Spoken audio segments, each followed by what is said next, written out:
Hey fam, welcome or welcome back to Muse and Be Well. We are so glad to have you here with us today. For anyone new here, I am Taelor Chanel, a certified sound healer and visual creative. And I'm Misha Battiste. I'm a certified life and leadership coach. And this is a space for dreamers learning to live well, aligning purpose and well-being.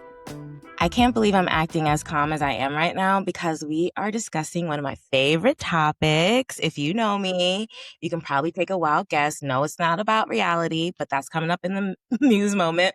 We're going to be talking about astrology, and we're going to talk about how astrology can be a tool for self-acceptance and kind of understanding what your life path could look like. So yeah, I'm so excited. It's definitely been something that has given me clarity throughout my healing journey. And yeah, hopefully we can pour that back into you and see how you guys might want to heal throughout your life. I'm so interested in this conversation, so I know the bare minimum about it. And coming into this, someone who is genuinely curious about it, and wanting to learn, I'm open to learning more about it. So if that is y'all today, you're not alone. You're in great company. Okay. Yeah. So yeah. As we always say, grab a journal, get comfy. And before we get into the discussion, make sure that you subscribe, review, leave a comment, and share this with someone who also might be interested in astrology. And Period. now we're going to jump into our Muse Moment. Taylor, it's all yours. So I discovered my Muse Moment the other day, Thursday, as I was driving home. And, Spotify, one thing I love about Spotify is that it will put you onto a new artist. And I heard this song and I just felt like I was transcending. And it's called Wildfire. And it's by this artist named Lakin. Let me see if you'll be able to hear it. But oh my gosh, it's so good. Hold on one second. I have to take it off of my here we go. Wait, wrong song. Haha. Can you hear it?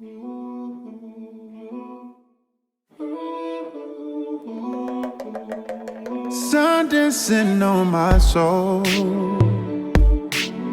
Vibey. Sweet nothings on your lips.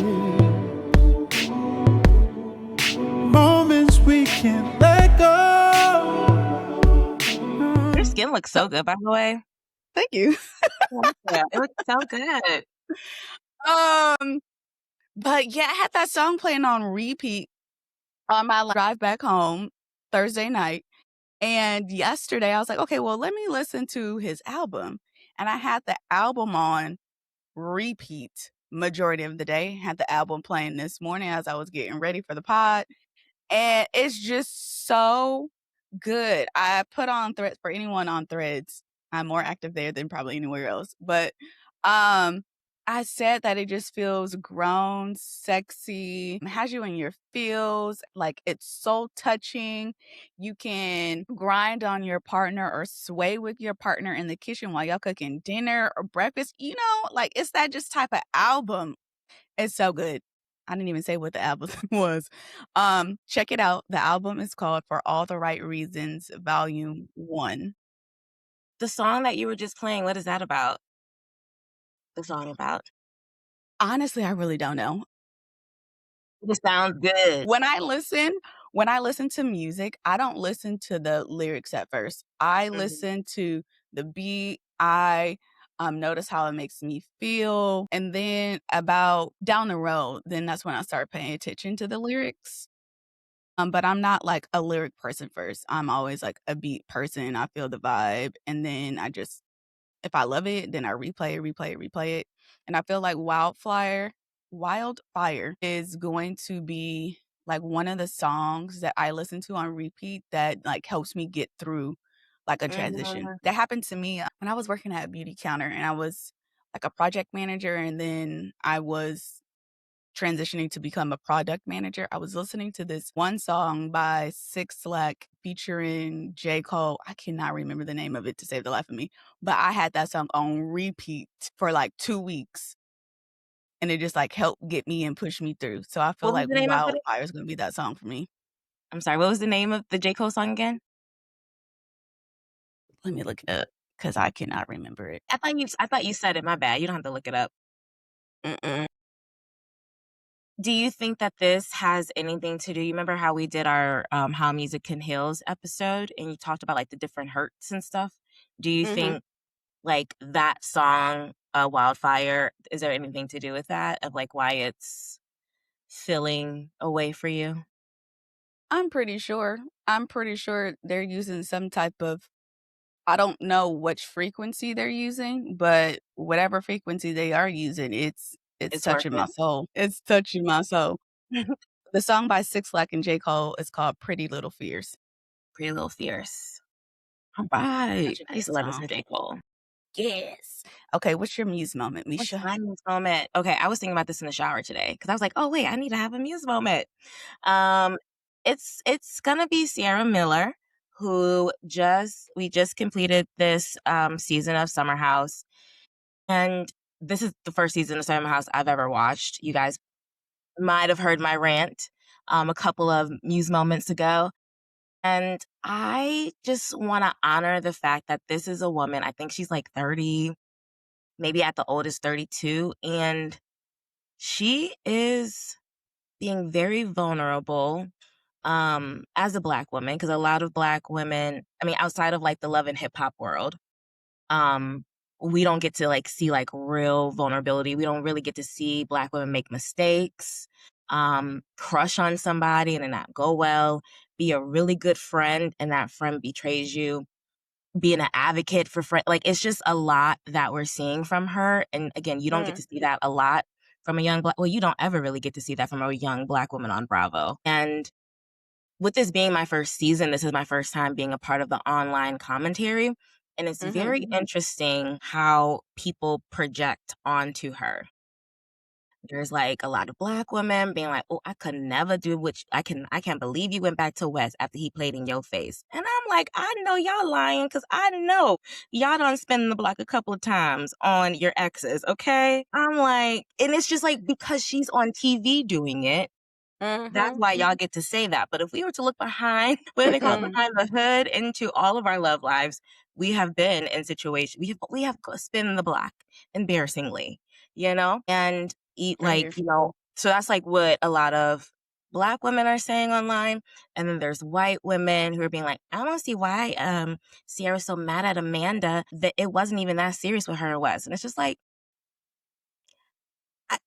why do we have to, like, when it comes to white women, they are really having a hard time just accepting that Amanda is the villain in this story. She is wrong, wrong, wrong, wrong, wrong, wrong, wrong, wrong. Just Like, like my let me not. Never yeah, mind. I was gonna say something, but you let me keep you that to myself. I agree with whatever you're probably thinking, I agree. They're having such a hard time just accepting that she is the villain, and they're trying to be like, "Well, actually, it's somehow, Sierra's fault because why does she care? And why do," and I'm like, "No, look that way. This girl was being nothing but true to herself, a really great friend, a really great ally to people, honest, transparent, and so, like, I just wanna honor her, and we're about to see the reunion next week. And that's gonna be a lot, but also she's getting some jobs out of this. She's gotten a lot of I sponsorship love that. jobs. She's gonna be co-hosting the Love is Blind recap show. So she's getting the bags and nothing for Come you. on. Nothing for Come you, Amanda. on now. I have a question. So I saw a clip on I think it was IG or Threads. I don't remember which one. But anywho, was this the show? It has like a black guy on there, a black woman, and there's someone else who like I think is a woman of color. I'm not too sure. But I saw a clip of this. They were all sitting at the table, and this white girl was just like crying for it seemed like for no reason. And she's like and everybody's looking around like, what is wrong with her? Is that the show? I don't I don't know. because I don't think, I mean, there's, so the Sierra and Mia, they're both Black, and they're friends with, well, were friends with Amanda. And then there's KJ in the house, but I don't think the four of them, like the three of the Blacks and then Amanda, I don't think they've been. But there was like a big dinner scene. Yeah, that's what I'm talking about. A big dinner scene. But she And didn't like a cry. white woman was just like crying at the table. She wasn't crying. There was like a big argument because they were like getting on her husband for being a DJ, and he's like already like his marriage is failing, his business is failing, and it's just like a lot.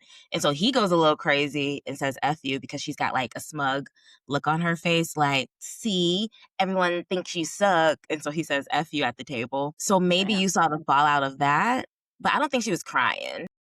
Okay. But she is a perpetual victim. Literally, either she finds attention through victimhood or just general male attention. Good riddance, Amanda. Love you, Sierra. I'm so proud of you. And I just ignore everyone else. You're doing exactly what you need to be doing as a 32-year-old or however old you are, Black woman. You're doing amazing. You go, Sierra. I don't even know you like that, but you go, girl. Trust Misha's judgment. You. Make your coins, okay? Be out here like Alandria, okay? Make your coins, get your bag.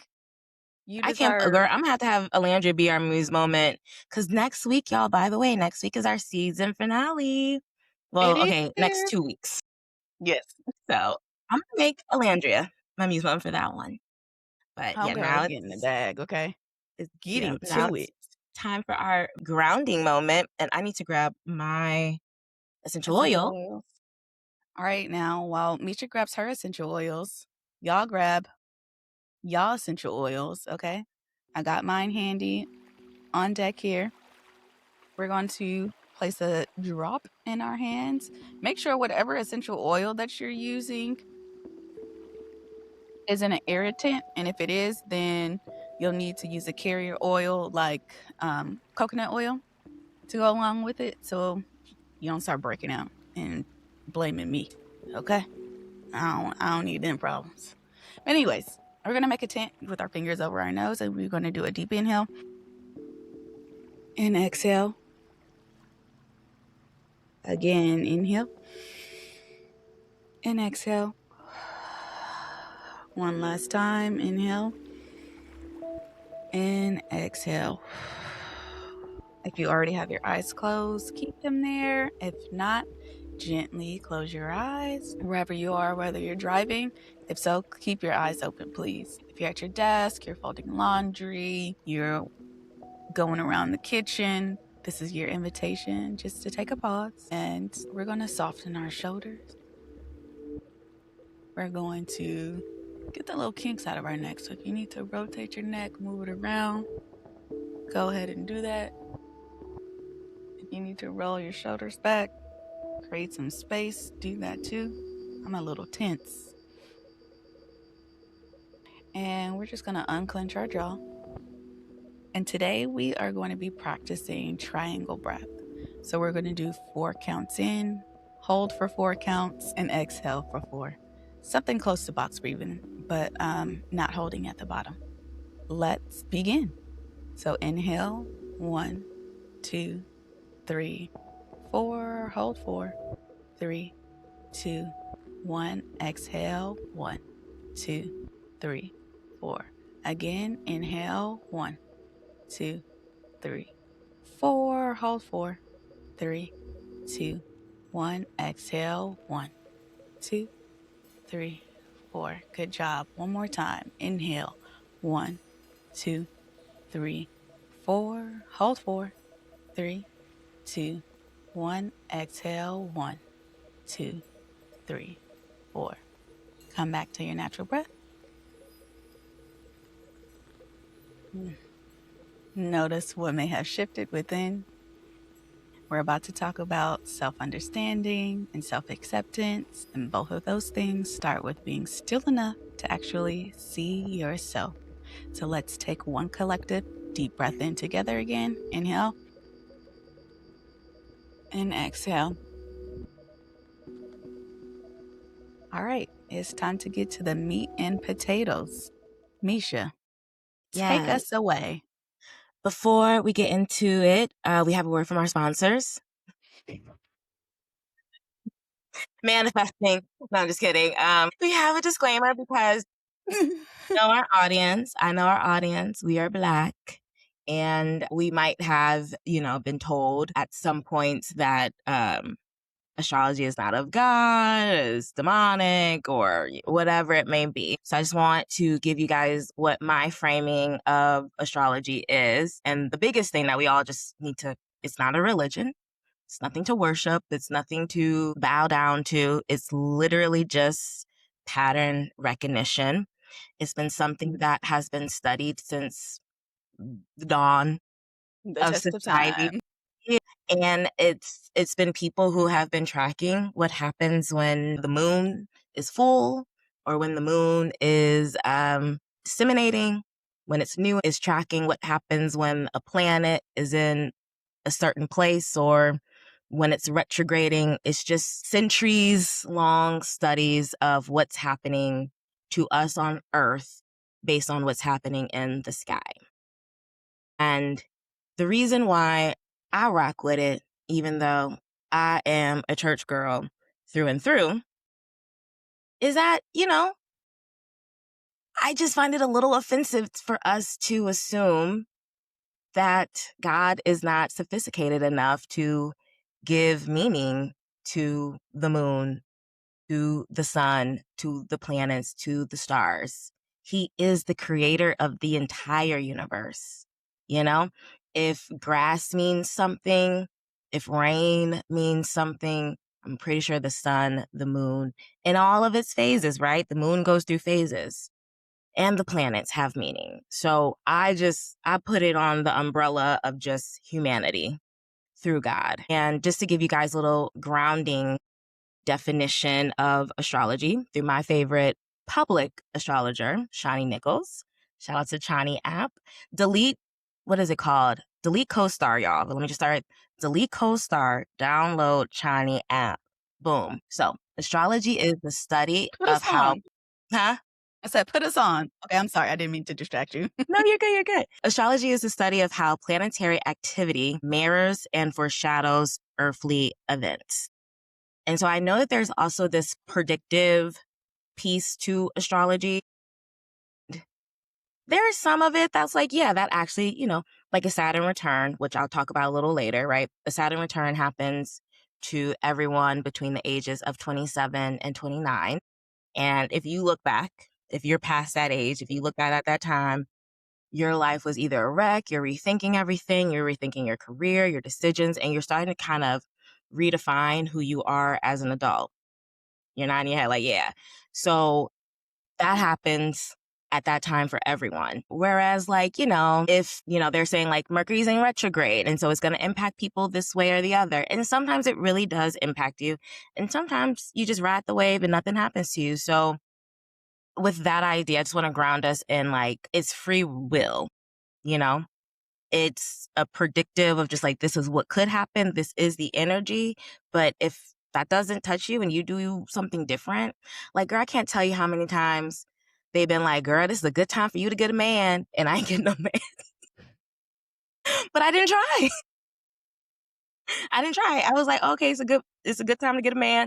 And I'm in my house. So that's a good example of free will. So, Girl. that's life. So I know you have some questions about this, Taelor. Yes. You're kind of like our star pupil today. So I feel like Yeah. everyone's going to be looking at this from your eyes. Yeah. Hey, y'all. So when you have mentioned that you have reframed or framed astrology as a pattern recognition tool, honestly, I did not think of it that way before. I thank you for enlightening me on how you see it, right? So I'm very curious to know how you personally hold your faith and your curiosity about astrology at the same time. And do you have any tension within or as it relates to it, or do you feel like it's resolved at this point? It's definitely resolved. I do use them together, honestly, as in like, for example, Jupiter is moving into Leo right now, which Leo is my sun sign. It's in my 10th house of career. And so like this is kind of the moment this summer. They're saying like June 30th throughout the rest of the year, like things are gonna pop off. So like all of the hard work, all of the like feelings of stagnancy, but what I now can look at as like growth. Now I have like a better understanding of that. And so basically, when I know what's happening, right? Like when I have like this understanding of like, oh, okay, I'm being prepared for something, then I'm praying with God, like through that. Like I'm working with God, like, God, let me be prepared for this moment.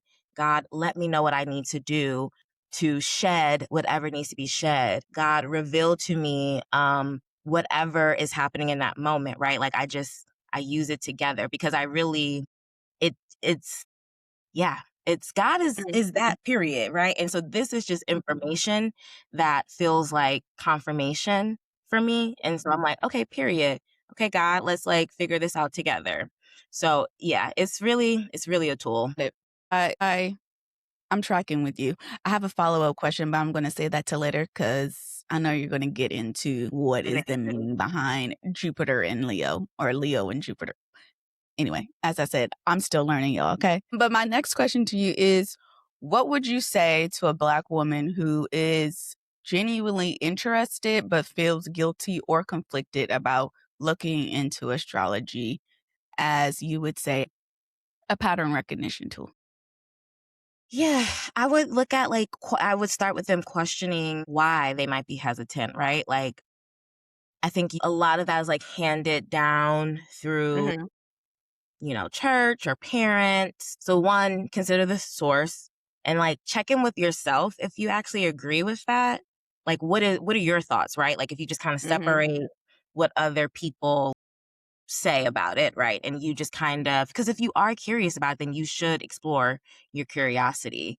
So try to like separate that and just explore what you feel about it throughout your lifetime. What's your experience been with it, right? Like if you feel like astrology has had this negative energy around you, or if you feel like anything around it just gives you the ick, then that's something for you to like recognize and respect. But again, I still would encourage you to explore why.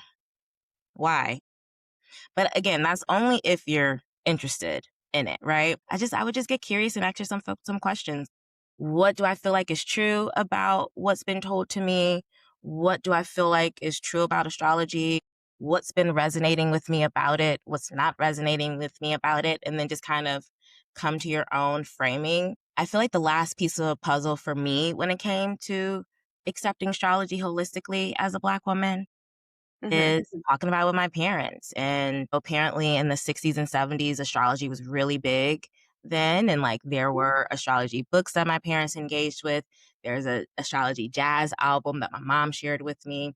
And then I think I said earlier in one of our podcasts that my grandmother, we found this letter of an astrologer sending her a reading via a letter. And I'm like, okay, grandma, like you was down with it too. So it feels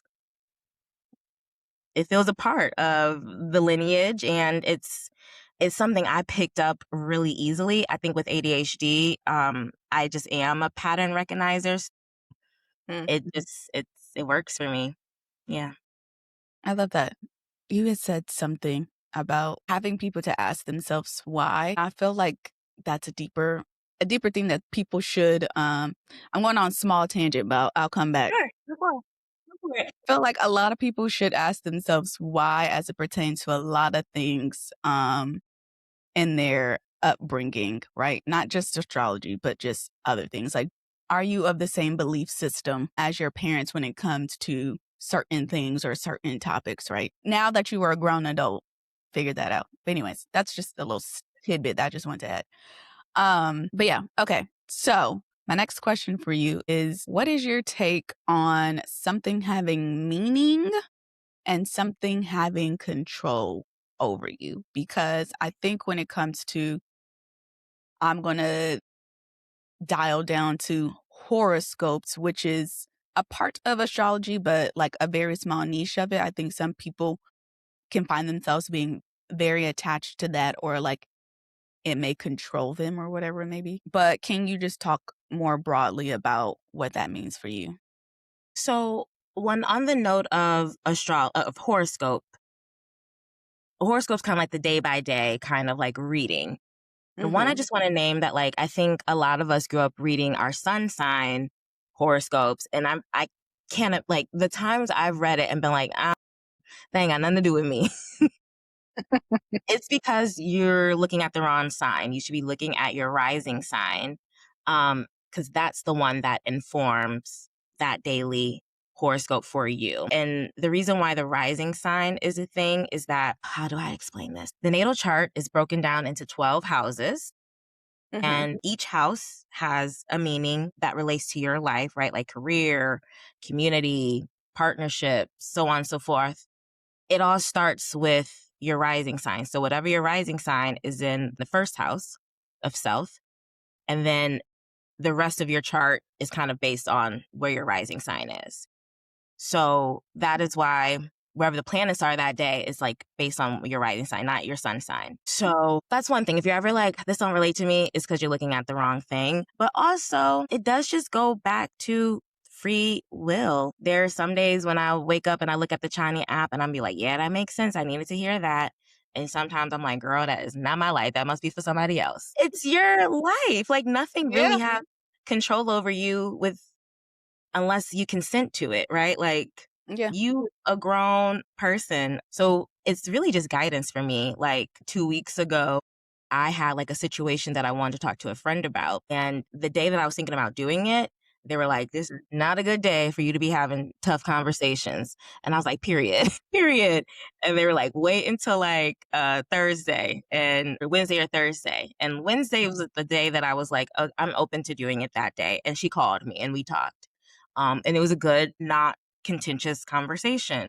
It's just little things like that where I just feel like it's just informing you of things. It does. Now let's get into My the rest story. of the conversation. Yeah, let me tell you guys how I even like what made me like be like, okay, yeah, I'm locked in on this. Because I too, again, was like the girl, she's like, I'm a Leo. But it was a little confusing to me because I'm no Madonna. Well, maybe I'm a little closer to being Madonna today than what I was in my 20s.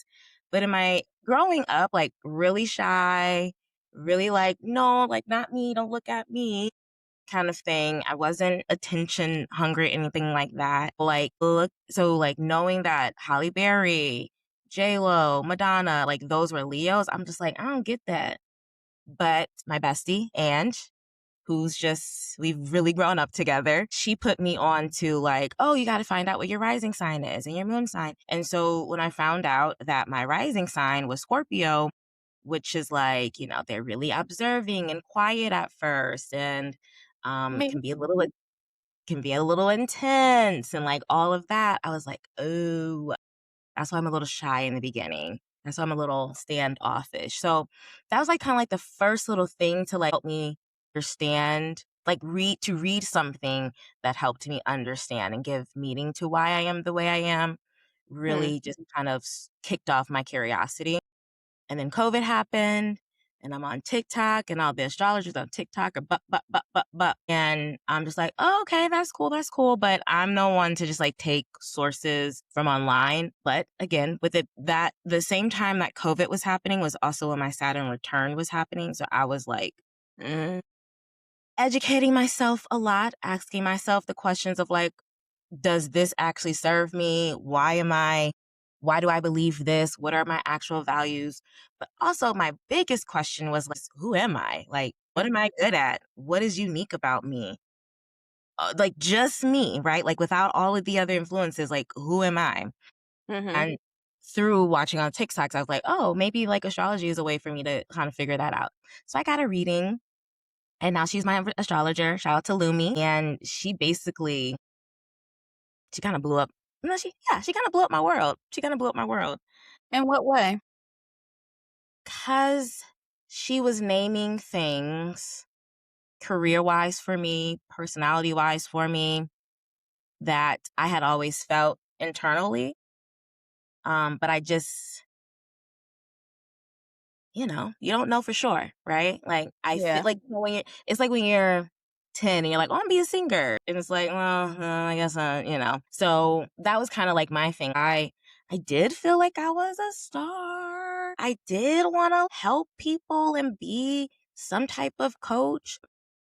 I wanted to, like, at one point when I was a kid, be like an image consultant. I always just wanted to help people personally. And I just didn't think it was a thing. So I just kind of like, no, I'm going to politician, just be normal. And what she was spelling out about having Leo in the 10th house with Jupiter there and Chiron there, which I'll get into a little later. Mm-hmm. And with my Scorpio rising placement and with my Libra moon, it shapes out for me to be this person that people can come to for healing and transformation and empowerment. Like, truly, if you were to put that type of data into anything with astrology, they would describe that big three, my big three, and the rest of other things in my chart as like, yes, this is ideal for you. So it really kind of helped me be like, all right, let me just get all that other ish out the way and just lock in. And like, it just gave me the confirmation and affirmation to go for it. So that's part of like the self-understanding and self-acceptance piece that we're talking about today. I love. I Maybe, love. yeah. So I have a question. What's your question, darling? My question is, what did you know about astrology coming into it? Well, I guess you could say before you met with, did you say her Yeah. name was Oh, Lumi? Lumi? Girl, not much. I'm just kidding. So the thing is, around the same time that I started working with Lumi, I also just started buying books. Like, I was like, girl, give me some books to read. And so I really started to like grow my personal education Do you through remember reading the a lot names of of the books?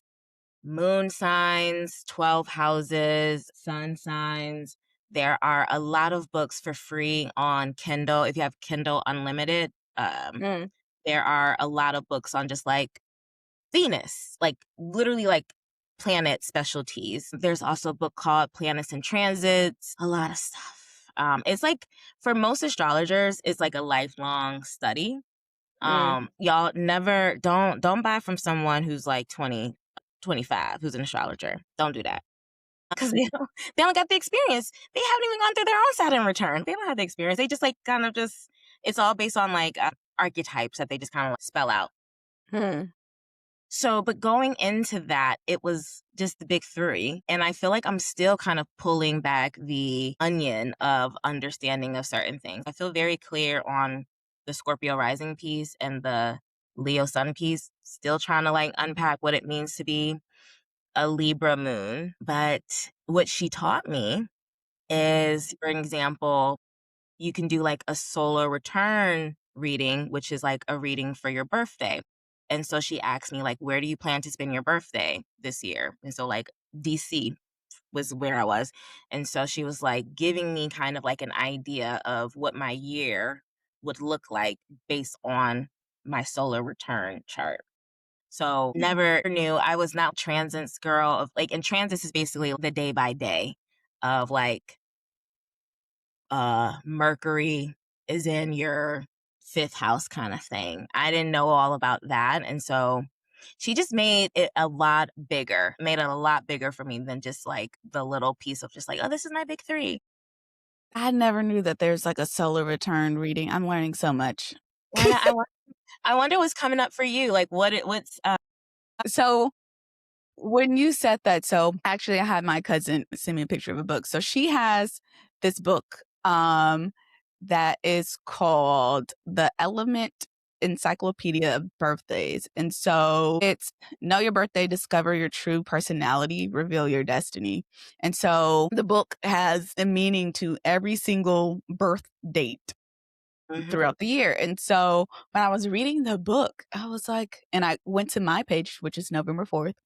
And I was reading it and I was like, this is interesting. resonates. It resonates just slightly. yay! And I was like, huh, that's interesting. And I went to my mom's birthday. Hers is September 25th. And I was like, oh, I see some things. And so that's what came up for me when you were talking about like the day by day type of situation, as far as like your birth date. But I'm curious to know, you may have touched on it, but I think I kind of want to dive a little bit deeper. Was there a moment when, well, during your educational experience, building your knowledge in this, right? Reading the books and going through with Illumi, was there something that just kind of like stood out to you, that made you be like, huh, okay, I see myself in this. This like really stuck out to me to where it's like, how you know that?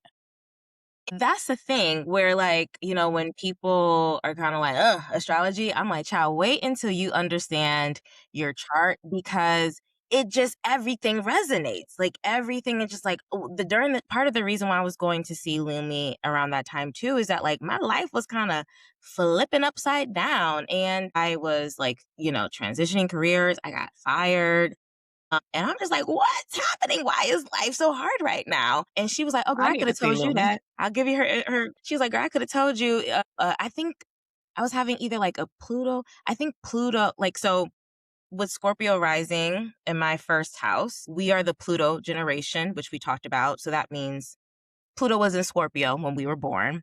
So that means Pluto is in my first house. Pluto is the planet of death and rebirth, constant death and evolution and transformation. And so that planet, like in real time, eclipsing in my first house as well. And so it was like this shakeup of death. And like my ego was dying. Like the life that I Mm. was living was dying, changing friends, changing everything. And me understanding, like her being like, oh, that's what was happening. And then also just reading like 12 houses, I was able to read what it meant to have Pluto in the first house. And it dragged me. It dragged me because it was basically like, you have to understand that you are part of your own suffering and you have to take responsibility and get your shit together. So that was one of the first things of learning. There's going to be different, like, huge transits that happen that is going to shake up who we are. It's going to Girl. give us the energy to grow, and you just got to ride that wave. And so that's what I learned from that experience. Also, though, what was really helpful, like I talk a lot about my big three, but there's the inner planets, and maybe we should transition to that now. There's these inner planets, which are Mercury, Venus, and Mars. So I'm just going to go through like the definitions of what it means for all of the placements in our inner, we call it the big six. So the Okay. sun, It's first time hearing this. yes, inner planets are big six. So sun is your core identity and ego. It's like how you shine. Like think of it as like just your personality, especially when people get to know you. I think the key part is like personality when people get to know you, and ego. Moon is your emotional world, how you process your feelings. It helps you kind of figure out what you need to feel safe within your emotions. It's just in general like your inner emotional world. Mercury is how you think and communicate and process. I am a Mercury Virgo. So when you think of Virgo, you think of like Beyonce or Michael Jackson. You just apply that same understanding to how a person thinks and communicates as it relates to Mercury. So for me, I try to be very precise about what I say. You might see me like edit in real time what I'm saying because I care a lot. Like, I remember one time I was at a dinner with friends and I was like, and he was just like, just spit it out. Why are you always editing yourself? Spit it out. So basically what your natal chart is like a snapshot of where the planets were when you were born. Okay. Right? Like you were literally born in Scorpio season, but all the other planets were in a certain spot. So when I was born, Mercury was in Virgo. And Okay. then Venus is what you love, how you love, what you're attracted to, what's your aesthetic. That's also in Virgo. And that's why I was telling Taelor, people with with Venus in Virgo get the ick pretty easily because, Virgo can be like a very critical sign. You can think of the Beyonce quote of like, until my notes are applied, I don't see what else we need to discuss here. That's kind of how my love life is. Until I see Changes being made. until I see what I've been asking for and what I've been looking for, I don't see why I need to engage. And I think about Meghan Markle, who my sister in the Venus world, Venus in Virgo, she married a prince. Okay, the girl who was also a Virgo. He was also a Virgo. So that's kind of another piece of like when like whatever planet your Venus is, you're kind of going to be attracted to that energy. It might not literally be for me a Virgo. I hope not, Lord. But it might be an earth sign. Y'all know what I mean. Y'all dated a Virgo man before. I have not, thank God. Good for you. Good for Well, you. let me not say thank God because I don't even know a lot of Virgo men. I don't even think. I only have a Virgo best friend who was a female, so that's it. I grew up with Virgo men and I got trauma. They're like my Virgo besties. Like my Yeah, Virgo for me, it's Libras. I'm Libras. surrounded by Libras. It My makes parents are no Libras. sense. My parents are Libras. And then my Mars is also in Virgo. And so Mars is how you take action, how you it's like kind of how you express your frustration, anger. Beyonce's Mars is in Leo. AI, that's how we get Sasha Fierce on stage when she's performing. Like you see her act out her aggression. But of course, her aggression is being acted out on a stage. Like that is Leo and Mars, that perfect example. Mine's is in Virgo. So I think I'm probably a bit more thoughtful when I can be. I'm a bit more slow to anger, but I'm also probably, because I'm a bit more precise, I think sometimes it can be a bit cutting, you know? Like it can probably be a bit cutting when I'm like, okay, you got something to say? Well, so we all got it. I found out that Taelor is her Mercury and Venus is in Sagittarius. And I'd be like, oh girl, that's why. That's so interesting. What does that mean? Because I don't know. Like, Well, what are Sages? I'm not familiar with like the personality traits or the patterns of a Sagittarius. So Sagittarius is fire signs. So each of the signs are also broken into elements. So fire, water, air, and earth. Sagittarius is a fire sign. They are ruled by Jupiter. Every sign is ruled by a certain planet, is ruled by Jupiter. So it's all about kind of like expansion. I think like kind of like the stereotypes around Sagittarius is like not really wanting to settle down, love to travel, love to like learn things and kind of be like a continuous student. I think they'd also be described as blunt. My dad is a Sagittarius moon. And I'm like, I just wish you could just be a little bit. It's a little bit nicer. I've learned to like put some sweetness onto it, but before I just used to just tell it how it was. But unless you get me to the point of like pressing a red button, because I don't know if this is part of my Scorpio tendencies, but I can like take a lot. But once you get me to that point and you keep throwing these little jabs at me, I'm gonna throw a big one at you and then you gonna leave me alone. But there's only been 2 times in my life where I had to like go off on people, but it Like, was yeah. called for. But that's where I feel like the bluntness is gonna for sure be there. Now I am a fire sign, so I can pop off pretty easily, honestly. It takes me a while to get there, but I could pop off, but I just rather not do that. So I'm gonna try to, Yeah. hey. And then the ascendant is your rising. Ascendant, rising, same thing in the first house. So that is like, some people describe it as like the mask that you wear when people first meet you. I think also people kind of compare it to like how you look. Like people with a Scorpio rising apparently have like intense eyes and supposed to be magnetizing. I don't relate to that. I don't know if that's how people experience me. Cool if that is the case. What's your rising? Isn't it Capricorn? Mm-hmm. Capricorn. So like you come off like business ready, got your shit together. You're probably I wonder how have you ever read up on being a Capricorn rising? No, I haven't, but I know like a little. Let me not say no.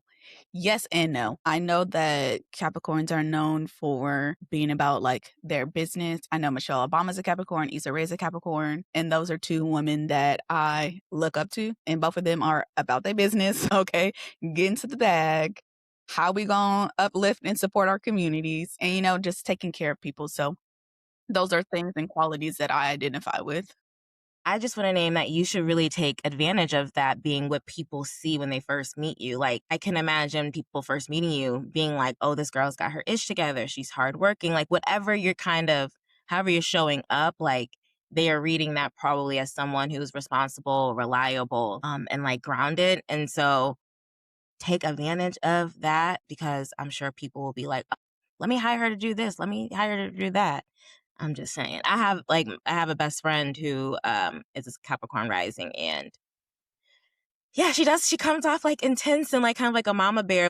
And then just on the moon signs real quick, it's really interesting because as it being like whatever element your moon sign is related to, that is kind of how you express your emotions. So I'm an Libra moon. It's an air sign. It's like for me, like Libra's a sign of balance. So if something is wrong, I need to I gotta work it out so I can get back to balance because I'ma feel wrecked if like someone's mad at me or something's just whatever is something that's like wrong in my life. Like we gotta nip it in the bed so I can be balanced again. But Hmm. also, it takes a really long time for me to even connect to my emotions. Like, it takes me a long time to understand why I'm feeling what I'm feeling. It may take months. Like, even if, like, let's say if I do something that, like, I am wrong in the moment, I'm like, it is I said what I said. And then like a couple of months later, I'd be like, you know what? I do kind of understand how I might have been wrong in that case. Like it's also like, you see both sides, which I kind of hate a girl who says I see both sides. But because That's we me. are the sign of balance, I be seeing both sides. I do too. And they hate it because I'm the friend where like you come and tell me a story and Hmm. I'm gonna be like, oh girl, you messed up here. You messed and they don't want to hear it. And I'm like, well, Hmm. what you get out of me as a friend is accountability. So I'm gonna say they don't like That it. part. But yeah. So but to add to that, Pisces moon, you feel deeply, Yeah. you're intuitive, I imagine you cry a lot. No, I don't really cry a lot. Tell I've me cried a about what lot it is. recently, but like throughout my lifetime, I'm not really a crier. Really? In public or in alone? In Both. general. Really? You don't cry? Like I cry sometimes. Yeah. Sometimes I do cry, but I'm not like a crier, if I that makes wonder. sense. I have a Pisces moon friend, but she's also a fire sign too. Like her sun sign is fire and then her water is moon. Baby, my friend cry. My friend Yeah, no. cry any given moment. She can bust out in some tears. And that's just how she feels in that moment. Fire signs who are moon, they might be the ones who pop off and like they be so mad that they start crying. Like that's kind of how I see like fire signs just like very like. But then maybe that's a part of me because I don't know if what is Capricorn air or It's I earth. don't. Oh, Earth. Okay. Well, I don't know. But when I do cry, I get mad that I'm crying. Or Okay. sometimes when I'm mad, I do cry. And it's Hmm. not like I'm crying because of the situation, like I'm crying because I'm mad. And then I get mad that I'm crying. I wonder if that's probably the opposite then. Like I wonder actually if water signs are the ones who like cry and get mad if they're crying versus, I actually don't even my dad is a fire moon. I think that's the only fire moon I know in my life. And child, he's a boomer, so can't even really we I've cried a lot more recently within these past 6 months mm, than I've cried before, but I'm also very, and I think this has to do with like my childhood issues, but like I just am numb to a lot of stuff. So yeah. I think that's maybe I'm just probably not just in touch with my emotions enough to bring them to the surface to release it in that way. Do you really think that though? Or you think that's like something that you would need to explore? No, I definitely have been like numb to emotions majority of my life. Babes, yeah, we gotta break the threshold there. Yeah, girl. You can process things because like crying helps us process. Yeah. So again, within the past 6 months, I've cried a lot more than Yeah. I Oh, usually good. have. Yeah. So How's it been? I'm seeing life without the rose-colored glasses on, and so some days I just be like, "Damn, am I really this fucked up? Like, this crazy?" We all are. We all are. I mean, we all are, right? But in some capacity, some type of way, but when you just start to realize I feel like I don't know what this is, and this is y'all, I'm in my Jesus year. I'm 33. Oh, life is just coming at you, girl, and I'm starting just to realize things, recognize patterns, and being like, Uh, "Oh, I wonder okay." what's ooh, you know what? The nodes, I think, are in Virgo and Pisces. Virgo and Pisces are sister signs. So I think that's there's a transit happening wherever your moon sign is, whatever house that's in. Your moon is your rising. So it might be in like your 10th or ninth house. I don't know. Something's probably going on to get you to like, that's getting you to like realize things and go through a little Man, child. transformation. Let me tell you. It's an interesting Oh, time over here. and one other thing, because like, the stereotype for Leos, for example, and I know like we're talking about ourselves because that's the only example we got to work with. Mm, Leo, right? When you think of Leo, people like attention hungry, center of attention, jealous. Like that's kind of like the negative things that people would say about a Leo. And so what mhm, I want to say to that is that there is an unevolved version of the sign and an evolved version of the sign. So even mm, when you talk about Virgos, of like Virgos, like critical, maybe they even might describe Virgos as jealous, whatever negative things.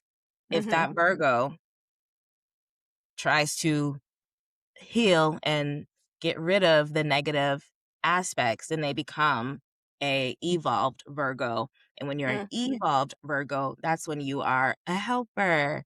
You want to not fix people, but like support people, help people build and grow. For me, as a Leo, um, I want to let my light shine, right? That's a Leo's ruled by the sun. So it's wanting to shine my light back onto other people, encourage people, lift them up in that way versus like, and I don't, I think there's this part of all of us be like, well, when they're younger, like, why is she doing this? Why can't I do this? Why can't I do this? That's kind of when people think of Leos being jealous. It's not that we're jealous that you're doing it. We're just kind of questioning like, why am I not doing it? So mhm, once you're able to grow out of that, you're just being like, you can just like let it be inspiration and like keep it pushing. mm, For hmm, Scorpios, what I would probably guess as like an uninvolved Scorpio is just maybe one that holds grudges, one that is like overly suspicious and non-trusting. And yeah, there's probably more to it. I think an evolved Scorpio would probably look like someone who's always willing to change. Cause like for you, it's still ruled by Pluto. So it's death and rebirth. So one that's always willing to evolve, one that is open to other people's perspectives. Yeah, one that is just kind of less on guard because they like kind of trust God and like to care for or to take care of their karma because karma does like Scorpios are able to, when people do wrong to Scorpios, karma will impact those other people. mhm, You don't have to do anything. It'll just mhm. happen. So, Yeah, that has happened time and time before. yes. I think about Diddy. He's a Scorpio You and know, he's born on my well, we have the same birth date. mhm, I know. I think of him as like a 50-year-old man who just like never you don't need to have enemies. You don't need to like be so yeah. We'll leave that there. Mm, Yeah. What's coming up for anyway. you? No, I'm processing. I feel like I'm learning a lot. I think that having this insight is really helpful.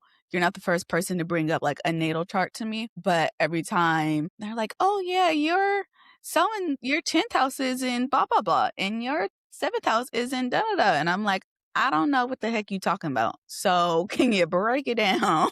but I think you're doing a good job of like breaking it down. And what's also interesting, someone had told me about, hopefully I'm saying this right, astrotography. I think that's how you say it. Astrocartography, I think. There you go. Or Cartography. tautology. I think it's cartography. Let's go I think for it's it. that. Probably.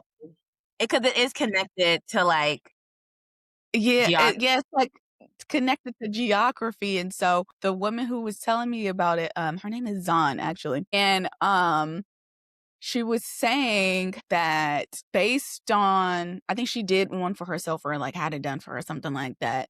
And at the time she was living, I can't remember, she was living somewhere else that is not LA, but she's living in LA now. And essentially based off that reading, she was like, you will find more success in LA with what you're trying to do based off of XYZ. And so at the time, when I met her, I had like just came back from Bali and all this other stuff. And I'm like, oh, it's interesting. I wonder where like I need to be. There was the notion of me moving to Atlanta, which I'm here now. So I'm like, is this like the right space for me, the place for me? So I never got the reading, but eventually I'll find out. Yeah. I don't know. Like that is something like I'm aware of it. I've checked up my chart, but I ain't got too deep in it. Cause like a whole nother thing that I have to learn. But I did look at it and, so basically how it does work out is like basically they create these like longitude lines of all the planets, and wherever that line falls will give you the idea of like what it'll look like if you're in this place. And so I had some lines in DC that were positive, and I was like, I had a horrible experience like in my younger years in DC. But now I'm thinking about Girl, moving DC back. popping now. Yeah, I'm thinking about DC moving back. popping now. But that's because I've grown up and I'm myself now. I'm like embodied a lot more. So I just feel better there. Obviously, like it's in New Orleans. There's a line there. There's a line in London, which is where I studied abroad at. It's one of my favorite places to visit. Yeah. I did think I not have a know line that. in Paris. I did a summer there. I had a line in Paris, and I wonder if it's my Venus there, because I remember like journaling when I studied abroad because we visited during my time there. And I was like, London is my brain and Paris is my spirit. Like that's what I was like 21. So I just felt like a lot of energy, like spiritual energy in Paris, and like braininess came out in London. So yeah, I think y'all should look it up and see where y'all's suns align, Venus, midheaven, which we'll get into next. Yes. And just, yeah, try it out. I think visit first and see how you like it, and then go on from there. But I'm not an expert in that framework at all, FYI. I'm not an expert here. I'm like, just another disclaimer. I'm an amateur astrologer who reads people's natal charts as a party trick. When I'm at a party and I'm like, what's your sign? Let's look it up. Let's just, Not a party trick, girl. You gotta have something. You gotta have something. It works. Icebreaker. Love it. Okay, now tell us about the midheaven, the north and south nodes. Yes. Chiron, Citron, Chiron. whichever Ron. Chiron. Okay, there you go. So the midheaven is always going to be in your 10th house, which is the house of career and public image. And Okay. whatever sign is there is kind of the way that people describe it is like how the world is meant to see you, or like how the world sees you regardless. But it also just kind of expresses like what type of career you're supposed to have and what your public image will be through that. I remember this girl did a TikTok a while ago, and she's talking about Katy Perry. Katy Perry is a Scorpio rising, and so therefore she has Leo in her 10th house. And so, when Katy Perry came out, it was like, I kissed a girl, very poppy. It was, you make me feel like I'm living the colors, popping, icicles, like just sunlight. And then when she came out post 2016, I think she came out with an album called like Prism, and it was kind of giving her Scorpio energy. It was kind of dark, moody. People did not mess with it. Like Katie's career has yet to recover. And so that's like an example of your career and the way you reveal yourself should look like whatever sign is in that 10th house. Even though, right, you come off like your rising sign, or like maybe you feel like that. Like I'm a moody girl, I think, because of my Scorpio rising, but I be shining my light. It's innate to me to do that. But that's something I have to remember. I wonder what sign my 10th house. I mean, what's in my 10th house? Scorpio. Aquarius. I think it is Scorpio. Yeah, your Scorpio's in your 10th house. Your Is it? Scorpio's in your 10th house. Yeah. But look it up and we'll talk about it some more. Okay. But yeah, I think Scorpio's in your 10th house, so be moody. But Someday. also you do represent like transformation in that way too. Like as you being a sound healer, like being a healer is probably part of your career track. Yes. So that is Midheaven. And then there is the North Nodes and the South Nodes. So that is the axis of where you're starting from emotionally and like what you grow into as an adult, even like in your old age. So for me, my South Node is in Cancer, my North Node is in Capricorn, sister signs. So for me, it was like me being stuck in like people pleasing, just not maybe in control of my emotions.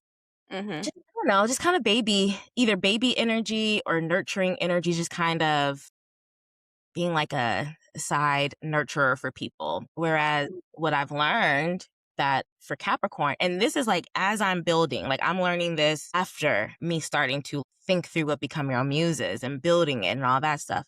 Capricorn, for where it is, because it also matters like what house it's in. For me, it's literally building a legacy. It's building a framework, building literally like a home for myself, and stepping into leadership. It's in the 3rd house, and the 3rd house is like writing, communication. And so that's a part of it too, being an educator in that way.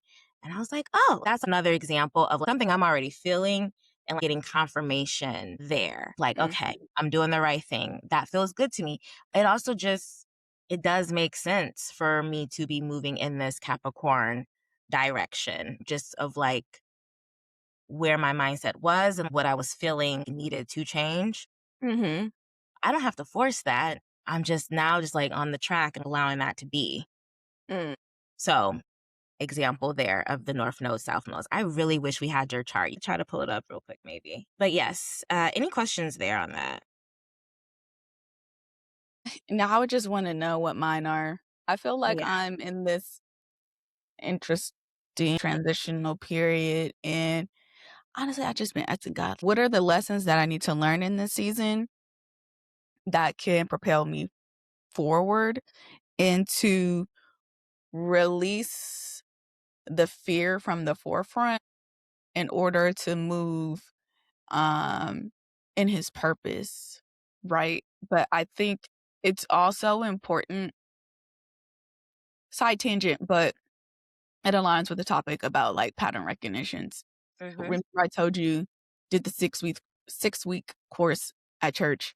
I ended up having to do a makeup class because I was in Brazil, but recently did the makeup class, and the assignment was to make a family tree and write down patterns that you recognize within your family. So patterns of your grandparents, patterns of your parents, your aunts and your uncles. Like, what are the things that you may have seen throughout your childhood that can be deemed as a pattern that you may have so that you can recognize that, grow from it, and redirect from that, right? And so from that conversation, I've been in my head thinking about what are some patterns that I have seen amongst my family that I feel are holding me back from doing what I need to do now, right? And so some of the things that I recognized was, well, both on my mom and my dad's side, communication is an issue.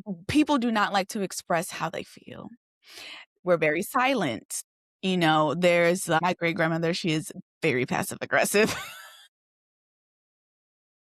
Aren't they all low key? She's like No. 98 now, but still passive aggressive child. So yeah, and like with my parents, they weren't necessarily, mind you, they had me when they were very young. So they were kids raising a kid, but their emotional capacity for things like was not great either. Expressing how they felt was not great. But with my mom, like she's gotten better. She's gotten the healing, gone to therapy. Haven't all of our moms, you know, the Listen, dads, they're just, yeah. off on some other little world. But like we're able to have a conversation and have a dialogue. But yeah, there's just certain things that I'm starting to recognize. I think I need to do it like a deeper dive, call some of my cousins and be like, what do you feel like you saw? Yeah. Just so I can paint a bigger picture.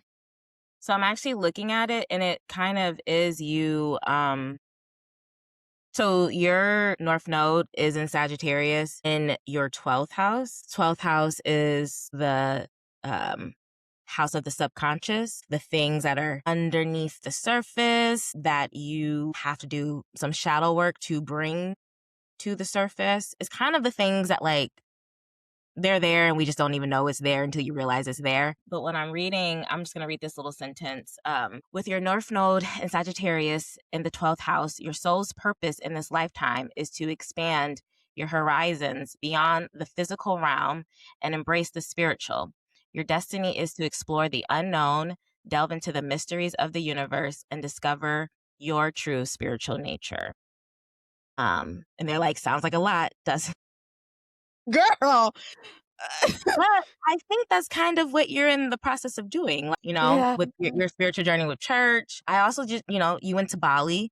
There's some spiritual, like, you are a sound healer. And so there's generally going to be constant work you have to do to clear up your energy and clear up the gunk, is what I always call it, the gunk of our lives, to where you understand yourself holistically and that the way you view the world is through your innate and like authentic lens is probably how I would nail that down. What's my South Node? Your South Node would be in Gemini, which Lord. I'm gonna look that up because sometimes they don't like name it, but I'm gonna look it up. Okay, well the thing is happening here is that sixth house is the house of daily routine is actually what's happening. That's Okay. yes, that's what's happening. Okay. So I can relate to that because I do need to fix my daily routine.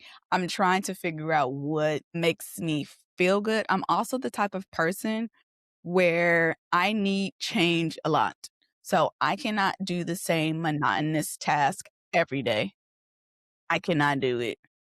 But what I can do is if I have to do the same things every day, then I try to place them like at different times so the days feel different, if that makes sense, like to toy around with my brain a little bit. So for me, I'm trying to stick to my walks, well, moving my body. So going on beltline walks or walks around whatever neighborhood, doing yoga, working out with Maylot, you know, stuff like that. I'm trying to also get back into journaling and doing my devotionals every day because I feel like that Some brings me people closer to God. big Yes. So I know these are things I know I need to do, but and see how you know that no. innately. I'm going to Yeah. read the sentences that are going to be helpful here. Creating space in your life where you have the freedom to do whatever you want to do without intrusion. Taking time away from the hustle and bustle to hike, explore, or adventure. Mhm. Taking time for yourself to do your version of exploration, whatever exploration means to you. Mhm. Letting yourself become acquainted with your inner guru or guide.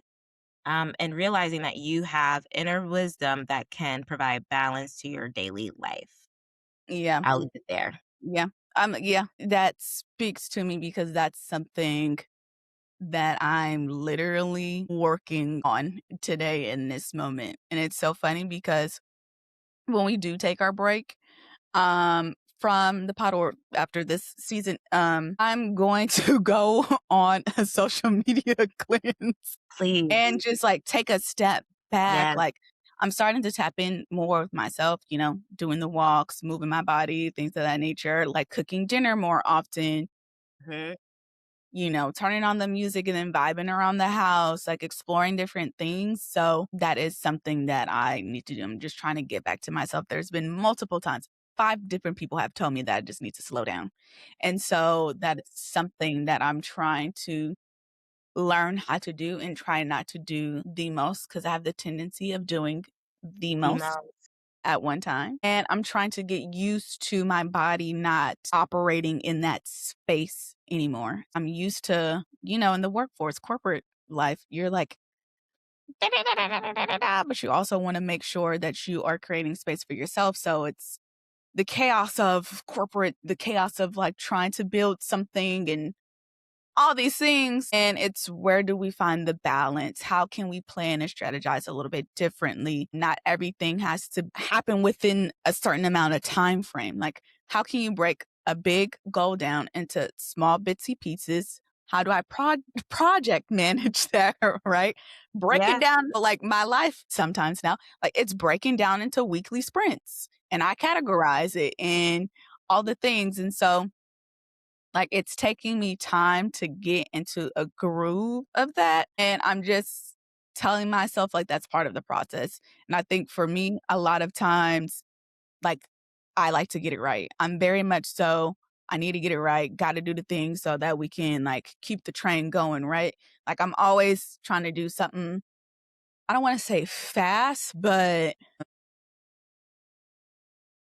I'm just trying to do it within a timely manner because for me, time is not something that I want to waste, but also being rested and assured will take you to a place further than trying to, I don't want to Yeah. say rush through it, but essentially, well, I guess you could say rushing through it. I'll Yeah. leave it at that. But So yes, and kind of, I want something I want to note that that's been really helpful with astrology is, and I've kind of named it, but there are times where I'm feeling very lost and confused, and I'm asking for a certain type of growth. Like I'm like, I want to be this. It's time for me to be this. Like what's apparently, well, actually, where I am right now, how I'm feeling about myself right now is what I've been looking to feel since 2023. And so with astrology, you kind of understand like, no, this is the season that you're in. This is what you're working through right now. Like apparently Uranus was in Cancer. I don't know. Yeah, it was in Taurus, which is in my 7th house. It's connected to my Scorpio rising, basically. It was okay. Uranus, which is like the planet of disruption, was affecting me for 7 years. And I've literally have felt like I've been on like a 7-year odyssey. And that just finished in March or February.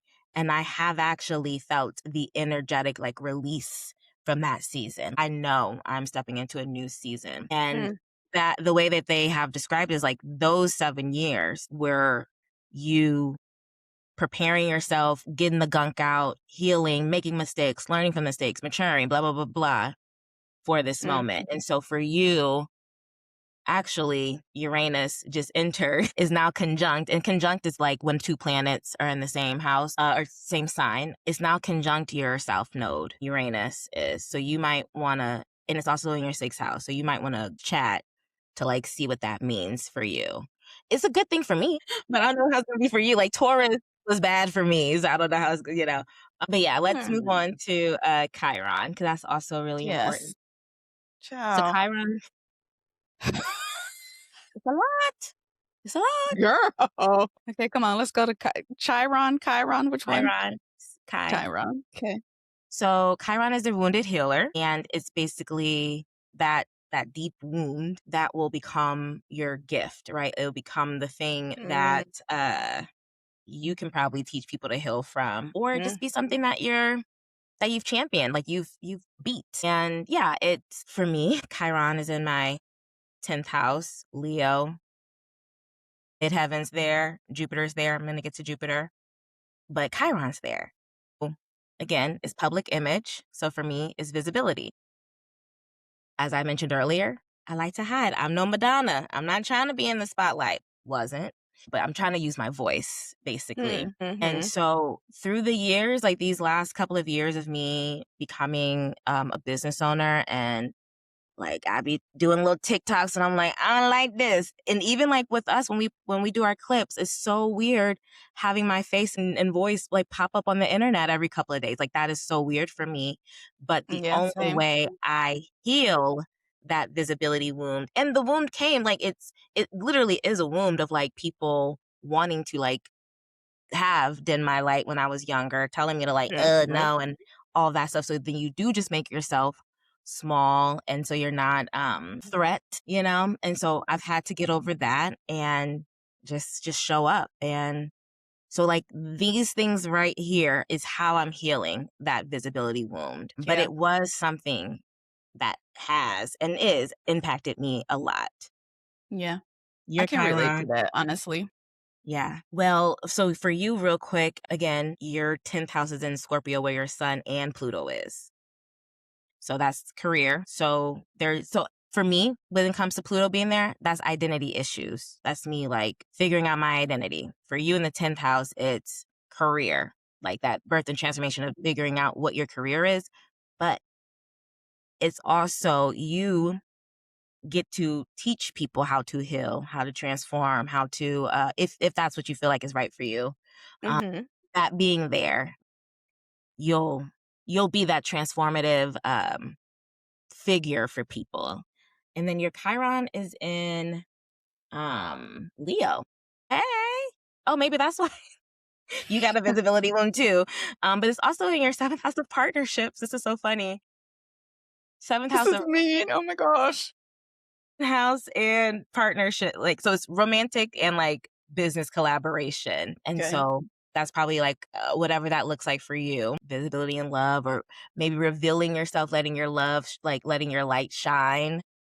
I don't know, to be honest, but I leave that to you to kind of work through. Since I have been teasing Jupiter a lot, I just want to name Jupiter is the sign of abundance, of expansion. So with Jupiter moving into Leo in my 10th house, apparently my career is supposed to expand and visibility is supposed to expand. And so, and this space, like this first half of the year, is just me kind of refining Virgo. That Virgo of me is like refining. When the time comes, I'm just nothing. There's nothing that can hold me back. There's not like, oh, I just gotta figure this out real quick.